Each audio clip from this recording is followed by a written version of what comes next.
It might be difficult to replace your lead actor before a fourth season, but fortunately for The Witcher, the book it was adapting allowed for a seamless transition. In the most recent season of Netflix's popular fantasy series, Geralt and Jaskier, Joey Beatty, traveled across the continent with an island full of oddball toy-like friends, including two dwarves, a gnome, a deadly archer, and an enigmatic healer portrayed by Lawrence Fishburne. As the conflict between Nilfgaard and the Northern Kingdoms intensifies, he and his Hansa encounter numerous misfortunes. It compels them to get closer, and Geralt learns that his family, Yen, Anya Charlotra, Ciri, Freya Allen, and now this motley crew, are what matter most. In the conclusion, the Hansa are traveling along the Yaruga River when they encounter the Northern Kingdoms engaged in combat to prevent the Nilfgaardians from overtaking a minor bridge. The fight will be more difficult for those kingdoms if the bridge is lost, because armies will flood the north. Geralt and his group assist the north in holding the bridge, further demonstrating that The Witcher is prepared to get engaged to help people for the right reasons. On the first day of production, Hissrich Schmidt realized that the battle on the bridge, a well-known battle in the book series, needed to be flawless. Our producers and department heads frequently ask me what my creative priorities are, and the Battle of the Bridge was at the top of the list. That is to say, regardless of what else occurs or goes wrong, we must do this, take responsibility for it, and not cut corners. It must be amazing. We shot the bridge in a parking lot, as evidenced by some amazing behind-the-scenes work, so it was really difficult. The environment is entirely VFX. In actuality, it is a bridge situated within a parking lot. It was really tight. It was really difficult to shoot.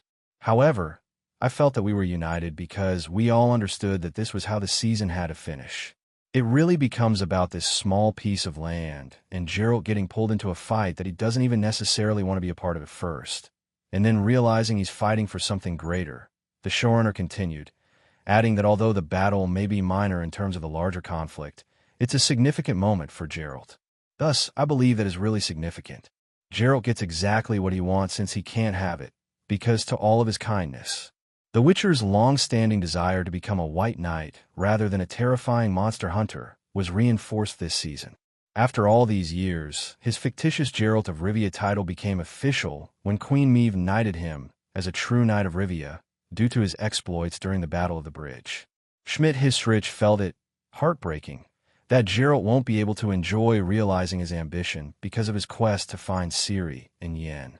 We're going to give him his ultimate dream, the thing that truly we've talked about since Season 1, she said, adding that it was a lot of fun. In Season 1, we can clearly see him in a flashback with his mother, who is determined to be a white knight. Giving it to him when he knows he can't fully absorb it is the best course of action. That, in my opinion, is both tragic and incredibly reassuring for Geralt in terms of what matters in his life right now.